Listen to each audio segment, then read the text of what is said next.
Ici Charles Tisser. Bienvenue à cette 29e saison de Découverte. Ce soir, à Découverte, les pitbulls sont-ils vraiment plus dangereux que les autres chiens? Le regard de la science. Les activités humaines laissent-elles des traces dans les archives de la Terre? Sommes-nous à l'origine d'une nouvelle époque géologique, l'Anthropocène? La réflexion de l'astronaute Judy Payette. Le Canada verdit, un phénomène causé par les changements climatiques. Et les recherches québécoises sur un vaccin qui pourrait prévenir les allergies chez les enfants.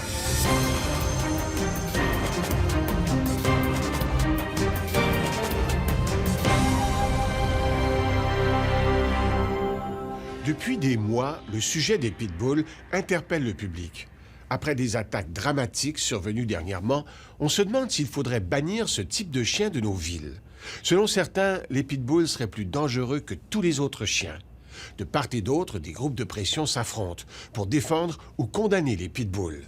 Mais qu'est-ce qu'en dit la science?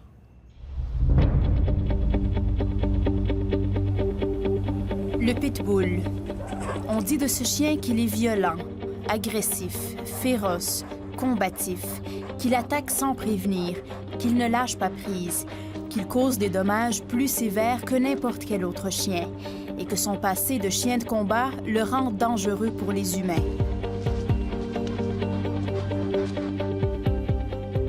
Le docteur Martin Godbout est spécialiste en médecine vétérinaire comportementale. Il traite régulièrement des chiens agressifs. Lorsqu'un pitbull attaque, ce qu'on remarque dans la plupart des cas, c'est qu'on va avoir ce qu'on appelle une attaque de prédation. Donc, dans les attaques de prédation, c'est là où on va avoir des attaques qui sont souvent spectaculaires. On parle de tuer une proie, vous comprenez? Donc, on n'aura pas, dans ce cas-ci, d'avertissement. Plusieurs chiens peuvent démontrer de la prédation. Donc, puis c'est pas tous les chiens qui vont le montrer dans un contexte inapproprié. D'où le pitbull tient-il cet instinct de prédation? Tout commence au 19e siècle, en Grande-Bretagne, quand des éleveurs croisent le bulldog anglais, un chien robuste utilisé dans des combats contre des taureaux et des ours, et le terrier anglais, un chien agile qui chasse les rongeurs. Cette combinaison donne naissance au bull terrier et aux différents types de pitbull. Car le pitbull n'est pas une race. Ce terme est généralement utilisé pour décrire 3 races de chiens. Le pitbull terrier américain, le terrier américain du Staffordshire et le bull terrier du Staffordshire. Certains y ajoutent aussi une autre race plus trapue qui voit le jour dans les années 90, l'American Bully. La robustesse des bulldogs et l'agilité des terriers fait des pitbulls les chiens idéaux pour les combats au 19e siècle. Quelques décennies plus tard, les combats de chiens ont été bannis. Le pitbull terrier américain est alors devenu un emblème national. Il est même décoré pour avoir sauvé des vies durant la Première Guerre mondiale.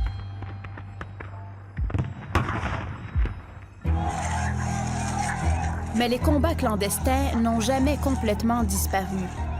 Dans les années 70, ils regagnent en popularité. Le pitbull devient le chien préféré des gangs de rue. C'est à cette époque que les attaques de pitbull se multiplient. Juin 1987. James Soto, 2 ans, est tué par un pitbull qui gardait des plants de marijuana. Son histoire fait le tour du monde. La réputation de chien méchant du pitbull atteint alors son paroxysme.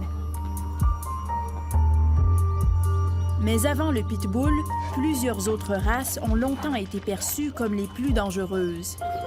À travers les 50 dernières années aux États-Unis, les bergers allemands, les Saint-Bernard, les Doberman et les Rottweiler ont tour à tour été considérés comme les chiens les plus violents, ceux qui faisaient le plus de victimes.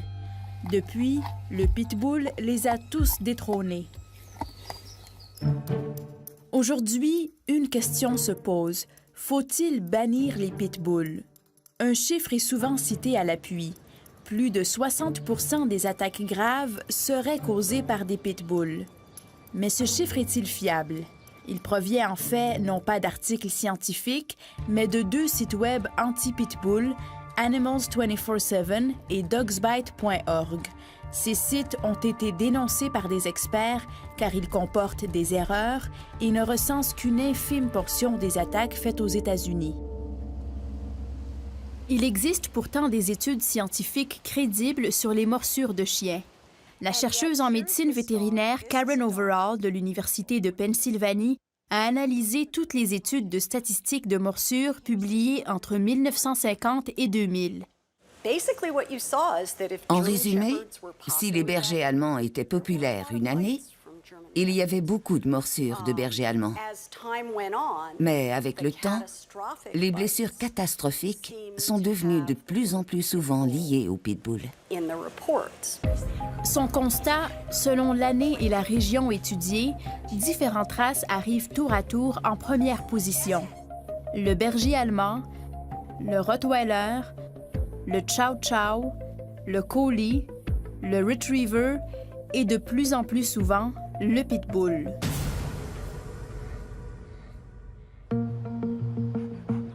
Ces dernières années, des études américaines ont indiqué que les chiens de type pitbull ont causé plus de blessures que les autres chiens. Mais le portrait est différent de ce côté-ci de la frontière. Dans les études canadiennes, les pitbulls ne sont pas en tête. Une étude de l'Université de l'Alberta sur les morsures de chiens sur les enfants entre 1998 et 2002 montre que les rottweilers sont responsables de la majorité des blessures, soit 29 %, suivis par les bergers allemands avec 15 %, les huskies 7 % et finalement les pitbulls et les collies, impliqués chacun dans 5 % des cas. Une étude de l'Université du Manitoba portant sur les décès causés par des chiens au Canada entre 1990 et 2007 a établi que les chiens nordiques, comme les huskies, avaient causé 29 % des attaques mortelles, les rottweilers 11 % et les pitbulls 4 %. Si on regarde au Québec, les morts qu'il y a eu dans les 30 dernières années, si je ne me trompe pas, on a eu 6 décès sur le territoire québécois dans les 30 dernières années. Un seul a été attribué à un pitbull. La plupart des autres étaient attribués à soit des huskies ou des malamutes. Mais aucune des études qui recensent les morsures de chiens n'est parfaite. Souvent, les seules données disponibles sont les rapports médicaux d'hôpitaux ou encore les mentions d'attaques dans les médias. Ce qui semble le plus évident lorsqu'on regarde les différents épisodes, c'est que les attaques de pitbull semblent plus violentes que les autres. Donc ça amène un sensationnalisme qui souvent va faire que les médias vont en parler de façon beaucoup plus exagérée qu'on retrouvait dans une autre race finalement. Dans les rapports d'hôpitaux, la race n'est pas toujours connue. Une étude menée en Californie sur plus de 1000 cas de morsures a montré que seuls 12 % des victimes avaient pu identifier la race du chien qui les a mordus. Ce qu'on se rend compte, c'est que la race avait été décrite par la victime. Donc, lorsqu'on se fait attaquer, si quelqu'un se faisait attaquer ces temps-ci, le chien, il avait l'air d'avoir une taille assez forte puis une masse musculaire assez importante. Je suis pas mal convaincu que le monsieur dirait ou la madame dirait « Je me suis fait mordre par un pitbull ». Même les experts canins se trompent, comme l'ont démontré plusieurs études. Dans une étude de l'Université de la Floride, des employés de refuges animaliers ont identifié 52 % des chiens présentés comme étant des pitbulls, alors que seulement 21 % avaient de l'ADN de pitbull. En réalité, plus d'une dizaine de races de chiens ont l'apparence de pitbull. Par exemple, le bulldog américain, le dog argentin, le dog des Canaries, le dog de Majorque, le cane corso et le bourboule. Ces chiens ont pourtant des origines différentes et des bagages génétiques différents.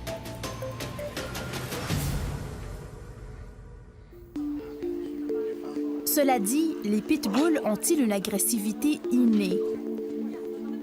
Depuis 10 ans, le chercheur James Serpell de l'Université de Pennsylvanie a recueilli et analysé les données sur les comportements de plus de 30 000 chiens de 300 races différentes. Son constat, les pitbulls se classent dans la moyenne au niveau de l'agressivité envers les humains. Les races les plus agressives envers les humains sont généralement les races qui ont été utilisées comme chiens de garde. Par exemple, les bergers allemands et les rottweilers. Mais les pitbulls, malgré leur réputation, ne sont pas anormaux au niveau de leur agressivité envers les étrangers. Ils sont dans la moyenne. Le seul contexte dans lequel les pitbulls sont plus agressifs était envers les autres chiens. De plus, il a été démontré que le comportement dépend beaucoup plus de l'environnement que des gènes. Karen Overall a également mené des recherches sur la génétique et le comportement des chiens. Je peux vous montrer des retrievers qui pourraient mourir avant de rapporter quoi que ce soit. Je peux vous montrer des chiens de berger, et j'en ai 2, à qui vous montrez un mouton et ils partent dans l'autre direction. Tout le monde pense que le comportement des chiens est déterminé par leur race. Mais c'est comme de dire, si vous êtes allemand, vous ferez X. Si vous êtes français, vous ferez Y. Et si vous êtes anglais, vous ferez Z. Mais c'est un mythe chez les chiens. C'est le plus grand mythe que je combats depuis 25 ans. Le comportement d'un chien n'est pas déterminé par sa race. Ce n'est pas le cas. Ce qui va faire que le comportement s'exprime, oui, la génétique doit être présente. L'environnement doit aussi être propice à l'expression de ce gène-là. Donc, il y a plusieurs générations de chiens qui ont passé. Est-ce que, parce qu'ils ont été sélectionnés au départ pour de l'agression, tous les chiens qui ont été sélectionnés pour ça sont agressifs aujourd'hui? Totalement pas. Chose certaine, lorsqu'ils attaquent, les chiens de type pitbull causent des blessures graves. Ils ont une mâchoire imposante et ils mordent avec force. Mais sont-ils différents des autres chiens de la même taille?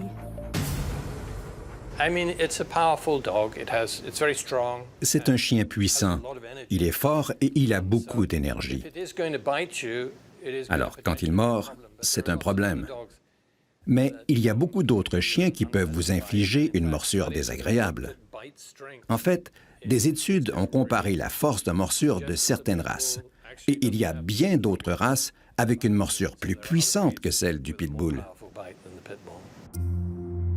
Des études de l'Université Guelph en Ontario ont confirmé que la force de la morsure du chien est proportionnelle à la taille de son crâne. C'est aussi ce qu'a démontré le zoologiste Brady Barr en mesurant la pression exercée par la mâchoire de 3 chiens. Pour le pitbull, la pression de la mâchoire a atteint 235 livres par pouce carré.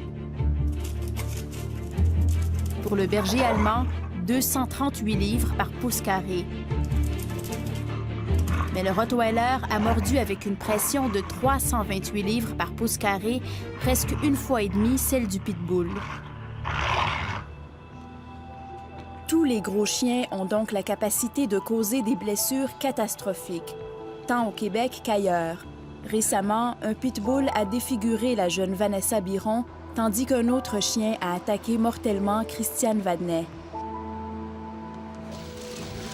En 2005, c'est un labrador qui a arraché le visage de la Française Isabelle Dinoir au point où elle a dû subir une greffe complète du visage.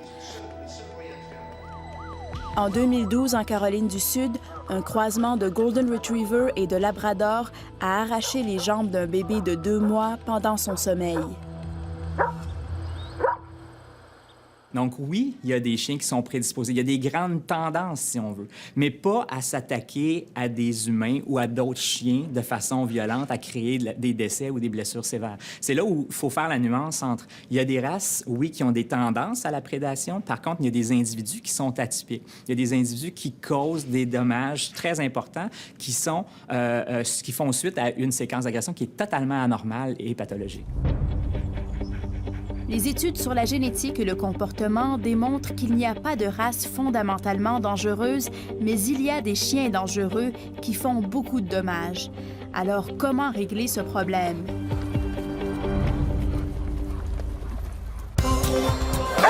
Après la pause, des pistes de solutions.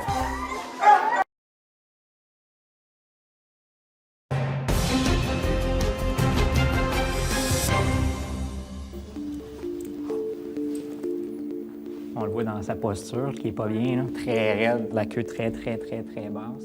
Dans sa clinique, le docteur Martin Godbout traite toutes sortes de chiens qui ont des troubles de comportement. Vous voyez, déjà, il m'avertit en grognant. ce que je voudrais démontrer... Il a même failli être mordu par un boxeur lors d'une de ses évaluations.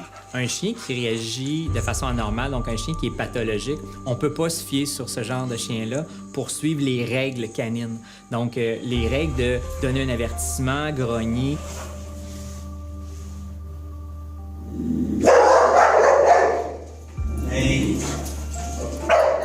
C'est là où on voit que c'est totalement exagéré, encore une fois, pour la situation. C'est exactement ça quand on parle de pathologie.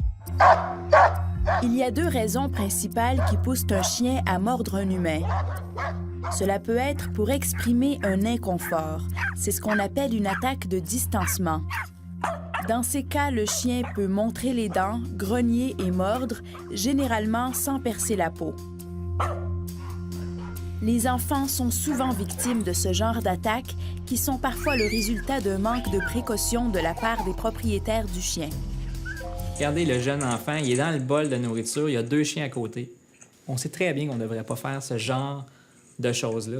Même si les chiens ne sont pas agressifs, ce qui pourrait arriver, c'est que les chiens pourraient être agressifs entre eux, puis le bébé étant là, ça devient ce qu'on appelle l'agression redirigée. Donc le chien va aller attaquer l'enfant parce que l'autre chien le fait réagir. Comprenez-vous que les gens prennent des risques qui sont incroyables parce que c'est un labrador? Le chien, s'il se réveille en sursaut, qu'est-ce qui va arriver dans ce cas-ci? Dans d'autres cas, le chien attaque par prédation. Il s'en prend à l'humain comme à une proie. C'est dans ces cas que l'on observe les blessures les plus graves. Souvent, le chien va commencer par fixer. Il est très raide, très rigide, et puis par la suite, va foncer directement sur la victime, attaquer violemment, souvent garder la morsure ou secouer. Puis c'est ce qui donne justement ces attaques spectaculaires qui peuvent causer la mort dans certains cas. Les agressions de prédation envers l'humain sont un comportement anormal, quelle que soit la race du chien. Qu'est-ce qui fait qu'un chien, éventuellement, peut devenir agressif envers un humain? Il y a plusieurs choses. Un, ça peut avoir été conditionné, donc on peut lui avoir appris à faire ça. L'autre chose aussi, c'est qu'il y a des maladies mentales où là, les chiens vont considérer une menace là où il n'y en a pas. Donc, quand on parle de maladie mentale, on parle souvent d'anxiété. Les pathologies chez les chiens peuvent être traitées par thérapie comportementale et parfois avec l'aide de médicaments. Ces troubles peuvent être présents dès la naissance, mais la manière dont le chien est élevé peut aussi entraîner un comportement agressif. C'est parfois dû à un manque de compréhension du langage canin. Lorsqu'on regarde les études qui ont été faites sur ces cas de mortalité, la plupart des gens savaient déjà que leur animal était agressif. Donc, dans plus de 35 des cas, le chien avait déjà mordu ou démontré des signes d'agression. C'est ce genre de choses-là souvent qu'on banalise encore aujourd'hui. On pense que le chien qui jappe parce que quelqu'un arrive à la porte, ah, c'est normal, il défend son territoire, il nous défend. Oui, mais c'est quand même une première séquence d'agression. Certains propriétaires recherchent justement à avoir un chien menaçant. Plusieurs études ont établi des liens entre un chien agressif et un propriétaire agressif. Julien Santerre est éleveur de boules terriers du Staffordshire, des chiens de type pitbull. Il refuse parfois des acheteurs qui veulent un chien pour les mauvaises raisons. Il y en a qui vont m'approcher, ils vont dire Hey yo man, t'as-tu des pits? J'aimerais ça. On voit que c'est le tough typique qui veut un chien tough. Si la personne s'achète un chien pour avoir un chien tough, qui va l'élever en tough, il va le faire mordre, au pire des cas, qui va le faire dresser pour qu'il soit un mordeur, mais ça, c'en est une cause. Les éleveurs ont aussi une part de responsabilité. Lorsqu'une race devient très populaire, on voit apparaître plus de chiens avec des problèmes de comportement. Au Québec, on dit qu'on est la capitale des usines à chiots au Canada, mais il y a beaucoup d'usines à chiots. Puis les usines à chiots, eux autres, ils ne se soucient pas de la génétique. Ils peuvent aussi bien accoupler deux chiens agressifs ensemble ou des chiens très peureux. Malheureusement, la plupart des pitbulls qu'on voit dans les rues au Québec, c'est des chiens qui viennent d'endroits comme ça. Même si les combats de chiens sont illégaux, il arrive encore que des éleveurs privilégient l'agressivité dans la sélection de leurs chiens. Si on s'attarde à la sélection pour un critère de prédation sévère ou de morsure sans lâcher, donc une morsure barrée, comme on appelle, en reproduisant ces chiens-là de plus en plus, éventuellement, on se retrouve avec un chien qui reproduit ce comportement-là de plus en plus fréquemment. Toutefois, c'est pas certain que tous les individus vont être comme ça. Par contre, si on prend une lignée, puis le but de la sélection, c'est ça, effectivement, qu'on peut avoir une race de chien qui est très dangereuse. Cependant, lorsque les éleveurs prennent les choses en main, la situation peut s'améliorer. C'est ce qui semble être arrivé avec le Doberman. Il avait une très mauvaise réputation dans les années 70. C'était un chien agressif qui mordait souvent. Mais il semble que le Club canin a pris le problème au sérieux et s'est efforcé de réduire ce trait de comportement chez la race. Mais devant les tragédies qui se succèdent, plusieurs villes et pays à travers le monde décident carrément de bannir des races de chiens. Le chercheur en écologie animale Alan Beck de l'Université Purdue en Indiana a témoigné en faveur de la loi ontarienne pour bannir les pitbulls. Même si les données ne sont pas très bonnes et sont imprécises,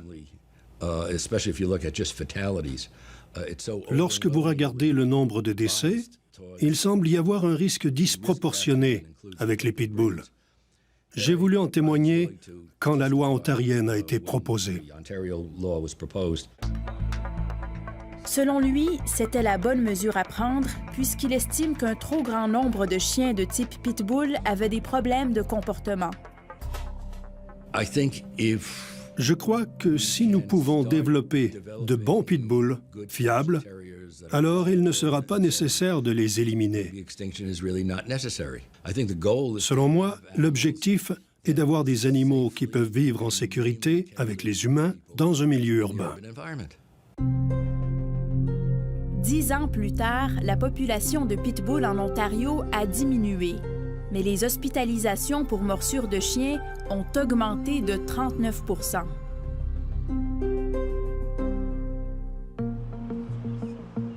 La chercheuse en santé publique Felicia Trembath de l'Université d'Arizona s'est penchée sur l'efficacité des règlements qui bannissent ou qui encadrent la possession de certaines races de chiens.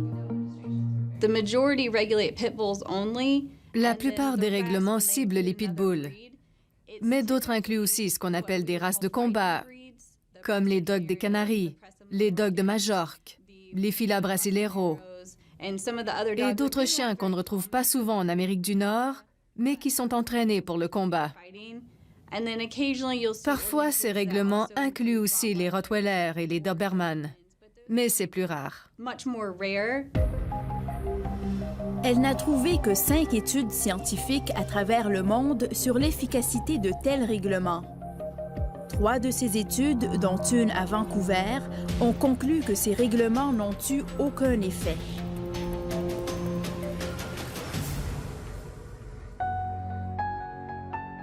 Au Manitoba, les pitbulls sont bannis dans plusieurs municipalités depuis 1990.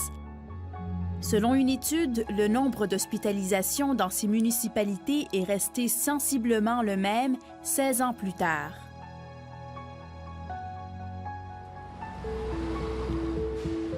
En 2000, l'Espagne a pris une approche particulière. Aucune race de chien n'est bannie, mais la loi a encadré la possession d'une dizaine de races, dont les pitbulls, les doberman et les rottweiler, mais pas les bergers allemands.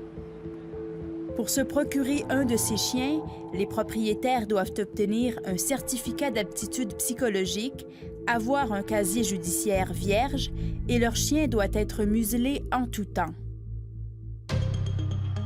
Dans la région de la Catalogne, les hospitalisations ont chuté de 38 %. Mais dans la région voisine de l'Aragon, ces mesures n'ont eu aucun effet, car dans cette région, avant l'entrée en vigueur de la loi, les chiens de type berger causaient presque 100 fois plus de blessures que les pitbulls. Lorsqu'on regarde l'efficacité de ces règlements pour réduire les blessures causées par les morsures de chiens, alors nous ne sommes pas vraiment en mesure de tirer des conclusions globales à partir des études publiées. Mais pour plusieurs experts, la décision de bannir une ou plusieurs races ne s'attaque pas au cœur du problème. Je crois qu'en bannissant une race, on donne à la population un sentiment de fausse sécurité. En disant qu'une race est dangereuse, on la retire. C'est comme si on disait les autres ne sont pas dangereuses. Mais que ce soit un pitbull, que ce soit un rottweiler, que ce soit un doberman ou un golden retriever, donnez-nous quelques années, on peut créer des golden retrievers d'attaque qui vont être aussi dangereux que les pitbulls dans pas grand temps. Il y a un travail qui doit être fait auprès des propriétaires, il y a un travail qui doit être fait au niveau du secteur animalier, puis il y a un travail aussi qui doit être fait en tant que société. Un chien demeure un chien demeure un chien qui peut mordre, et puis ça, il faut le comprendre.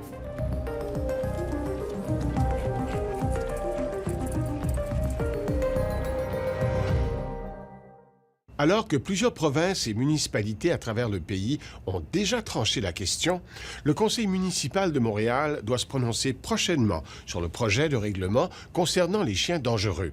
Et le gouvernement du Québec s'apprête aussi à déposer un projet de loi en ce sens. Après la pause, vers une nouvelle époque géologique, celle des humains.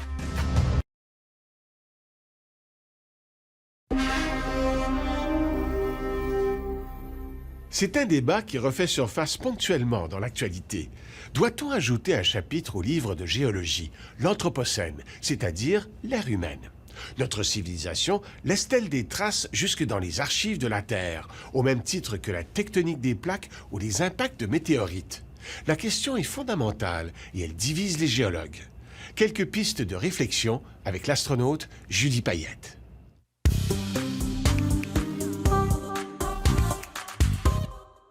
On n'a que regarder autour de nous. Ici, sur Terre, on vit à l'ère des humains.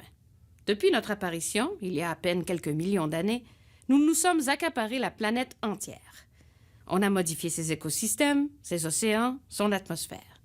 Nous sommes de loin l'espèce dominante. Mais à l'échelle géologique, la question c'est de savoir si notre civilisation, nos activités, vont laisser des traces à long terme. Si l'humanité disparaissait demain matin, est-ce qu'un géologue du futur détecterait notre passage sur Terre? Ce n'est pas certain. Les villes, les routes, les barrages, on pense que ce sera là pour toujours. Mais ça ne résisterait que quelques milliers d'années. L'érosion finirait par tout réduire en poussière, comme si rien ne s'était passé.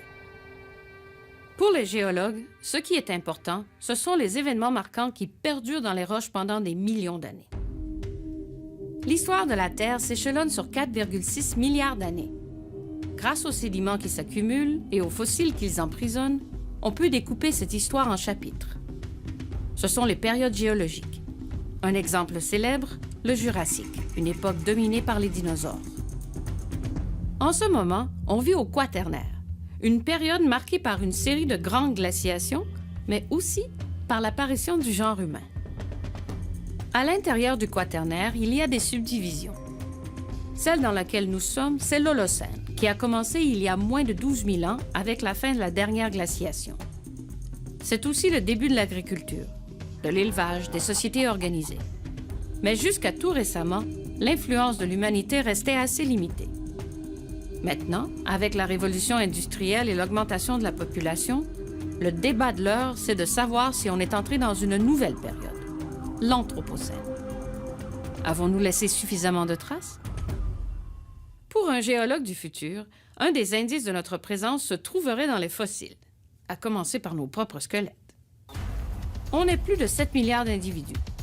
Juste en biomasse, l'humanité pèse 10 fois plus lourd que tous les mammifères sauvages terrestres réunis. Et si on met dans la balance nos 4 milliards d'animaux d'élevage, c'est 35 fois plus que le reste. Résultat, les fossiles qu'on va laisser dans les couches géologiques seront composés presque uniquement de nous et des animaux qui nous servent. Autre indice, c'est le pollen des plantes qui se fossilise bien. Depuis 12 000 ans, l'humanité transforme les forêts en immenses champs où on cultive un nombre très limité de plantes comme le maïs, le blé et le riz. Cette chute de diversité, les géologues pourront la lire dans le pollen conservé dans les sédiments. Un autre indice de notre passage, ce sont les matériaux qu'on a inventés, ceux qui n'existaient pas avant nous. C'est le cas du plastique. Aujourd'hui, il y en a partout, et on devrait en voir la trace pendant très longtemps. Il y a aussi l'aluminium, qu'on ne retrouve pas dans la nature sous la forme qu'on connaît. Si on trouve de l'aluminium, c'est que quelqu'un l'a fabriqué. Il ne faut pas oublier les tests nucléaires. Ils ont créé des variétés de plutonium qui sont quasi inexistantes dans la nature et qu'on peut détecter pendant très longtemps. Mais pensez-y bien. Ce qui caractérise peut-être le plus notre époque, c'est l'utilisation massive de combustibles fossiles. Pétrole, gaz, charbon. Leur combustion laisse une mince couche de suie sur toute la planète. Et le CO2, en plus de réchauffer le climat, rend les océans plus acides, ce qui se reflète dans la formation des coraux. C'est une perturbation qui pourrait se traduire dans les sédiments et les fossiles marins. L'Anthropocène mérite-t-elle sa place parmi les périodes géologiques? C'est sûr, depuis quelques décennies, tout s'accélère. La population explose, la production agricole aussi, les industries, les transports, les technologies. Nos progrès ont de quoi donner le vertige. Alors, est-ce que l'humain va laisser une empreinte indélébile de son passage? Peut-être. Ça dépend de la longévité de notre civilisation. L'histoire de la Terre s'écrit à coups de millions d'années. La nôtre vient tout juste de commencer. Et elle est loin d'être finie, à condition bien sûr de ne pas faire de trop grandes bêtises. Ici Julie Payette. Longue vie et prospérité.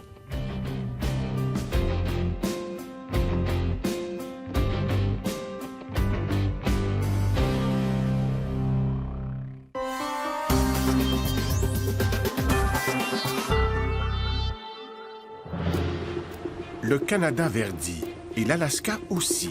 La cause, les changements climatiques. Les images satellites de la NASA en témoignent.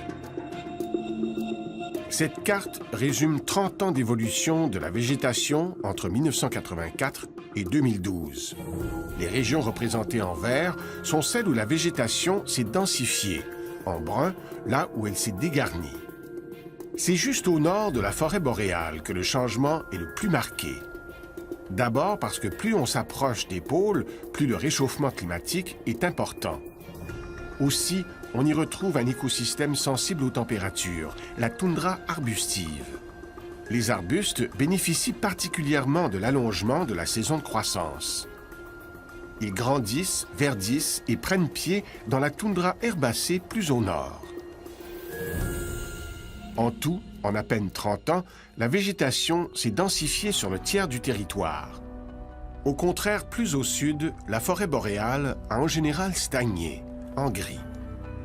Elle a même régressé dans les zones représentées en brun, soit sur 3% de l'ensemble du territoire. Ce déclin de sa productivité est en partie attribuable à une baisse de l'humidité. De plus, la limite nordique des arbres n'a pratiquement pas migré. Et puis, il y a cette zone au nord du Québec. Elle se démarque comme étant la région qui a le plus verdi au Canada pendant ces dernières décennies.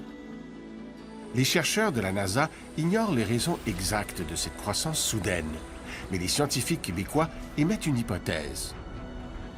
Le nord du Québec a longtemps été une exception climatique, une enclave épargnée par le réchauffement, jusque dans les années 1990, quand les températures ont brusquement grimpé. Ce verdissement accru pourrait être lié à ce réchauffement tardif. Ces nouvelles connaissances, nous les devons entre autres à la constance et au regard perçant de 2 satellites américains, Landsat 5 et Landsat 7. Leurs instruments de mesure étaient en tout temps braqués sur la Terre. Ils ont offert aux scientifiques 87 000 images, prises à une résolution ultra fine, où chaque pixel représentait un carré de 30 mètres par 30 mètres au sol. C'est la première fois que nous avons un regard à ce point détaillé sur l'évolution de la végétation canadienne.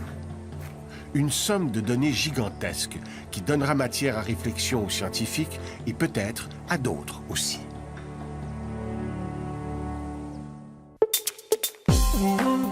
Après la pause, un vaccin contre les allergies.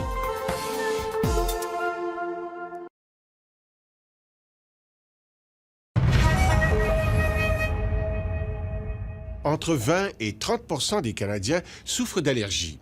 Un simple pollen peut irriter leur voie respiratoire. Un fragment d'arachide peut s'avérer mortel. Au Centre universitaire de santé McGill, une équipe travaille à mettre au point un vaccin pour prévenir les allergies chez les enfants. Les réactions au pollen, à la poussière ou aux arachides pourraient bientôt être révolues. Tout avait bien commencé. Vous êtes né en parfaite santé, la vie vous souriait.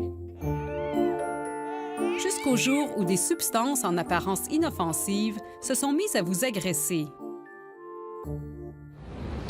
Herbe à poux, poils de chat, produits laitiers. Vous faites partie des 30 % de Canadiens qui souffrent d'allergies. Au meilleur des cas, vos symptômes se limitent au picotement des yeux et à l'écoulement nasal pendant la saison des pollens. Au pire, une simple poussière d'arachide peut mettre votre vie en danger.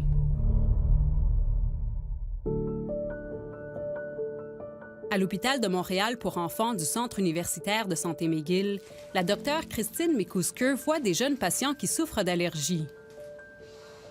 Pour soulager leurs symptômes, elle leur prescrit des antihistaminiques, des bronchodilatateurs ou des auto-injecteurs d'épinéphrine. Mais rien dans l'arsenal thérapeutique ne permet d'enrayer la maladie. Cela pourrait changer, car dans son laboratoire, la docteure McCusker a découvert une molécule capable de stopper les allergies. Il s'agit d'un peptide, un fragment de protéine baptisé STAT6-IP. On pourrait guérir et prévenir les allergies. C'est vraiment fabuleux.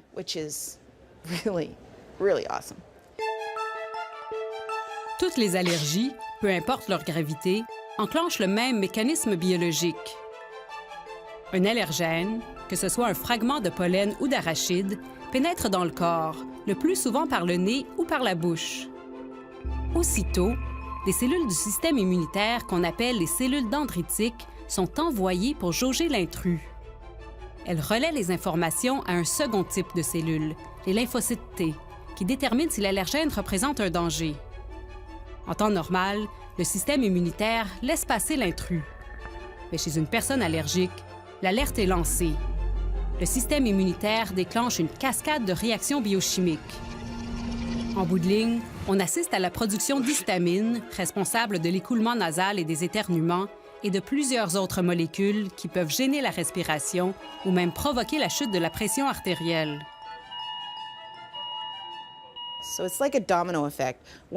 C'est un effet domino. Une première cellule parle à une seconde cellule qui partage l'information avec une troisième. Les allergies me font penser au jeu du téléphone arabe. À un certain moment dans la chaîne de communication, il y a un malentendu. Les cellules se mettent alors à propager le mauvais message. Les médicaments qui sont actuellement sur le marché agissent sur les derniers maillons de la chaîne, les derniers dominos. Les antihistaminiques, par exemple, empêchent la production d'histamine et réduisent l'écoulement nasal. Le peptide découvert par la docteure McCusker, lui, agit en amont, au tout début de la chaîne. Il influence la communication entre la cellule dendritique et le lymphocyte T. Ce faisant, il empêche le système immunitaire de s'emballer. Pour tester le peptide, l'équipe de recherche en a déposé quelques gouttes dans le nez de souriceaux nouveau-nés qui étaient génétiquement prédisposés à souffrir d'allergies. À 6 semaines, l'équivalent de l'adolescence chez l'humain, les rongeurs ne présentaient aucune réaction lorsqu'on les exposait à des allergènes. Picked up the animals, and we just drop a little bit of liquid just in their nose, and that's it. So there's no injection. On n'a pas eu besoin de faire une injection ou quelconque intervention invasive. On a simplement mis une goutte de liquide dans leur nez. Cela a été suffisant pour décourager le système immunitaire d'emprunter la voie allergique et lui faire prendre le chemin de la tolérance. En faisant cette simple suggestion au système immunitaire, très tôt dans la vie, on peut prévenir les allergies. S'il s'avère efficace chez les humains, le peptide pourrait donc servir de vaccin chez les enfants. Il pourrait même servir au traitement des patients déjà malades. On s'est demandé si le peptide pouvait soulager les personnes chez qui les allergies sont déjà installées. La réponse est oui. Du moins, chez les souris souffrant d'asthme et de rhinite allergique, les symptômes ont complètement disparu. Même s'il agit sur le système immunitaire, le peptide n'empêche pas le corps de se défendre contre les vraies menaces, comme les virus du rhume ou de la grippe. Lorsqu'une substance indésirable se présente, le corps doit réagir. Bloquer complètement le chemin de la défense immunitaire n'est pas envisageable. Tout ce qu'on a fait, c'est rééduquer le système immunitaire. On lui dit, si l'inconnu est un allergène, un pollen, laisse-le passer. Mais s'il est réellement menaçant, si c'est un parasite, par exemple, vas-y, attaque-le. Jusqu'à maintenant, le peptide a fait ses preuves contre l'asthme et la rhinite allergique. Toutefois, les scientifiques croient qu'il pourrait être efficace contre tous les types d'allergies.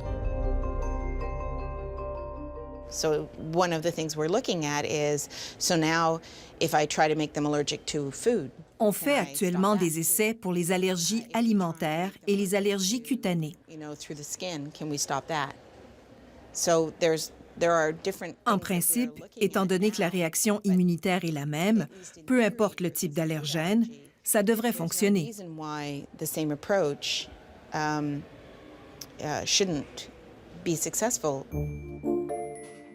L'Université McGill a obtenu un brevet pour le peptide et octroyé une licence à une compagnie pharmaceutique américaine qui doit réaliser des essais cliniques chez les humains.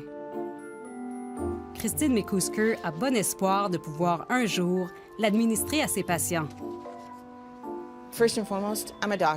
D'abord et avant tout, je suis médecin. Je soigne des enfants qui souffrent d'allergies. Mon rêve, c'est d'utiliser ce peptide pour les aider. Le potentiel est énorme. Si tout va bien, je pourrais me retrouver au chômage. Je trouverai autre chose à faire.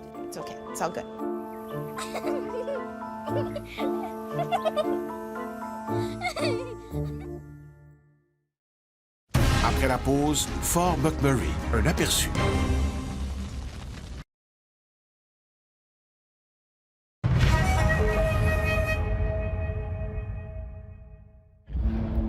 La semaine prochaine, Fort McMurray. Que s'est-il passé? Fort McMurray est une ville pétrolière située à 400 km au nord d'Edmonton, la capitale de l'Alberta. Érigée au cœur de la forêt boréale, cette communauté est entourée de conifères, principalement d'épinettes. Pour le feu, ces arbres à aiguilles représentent un carburant de haute qualité. Ils brûlent jusqu'à 10 fois plus vite que les feuillus. Fort McMurray, dimanche prochain, à découverte.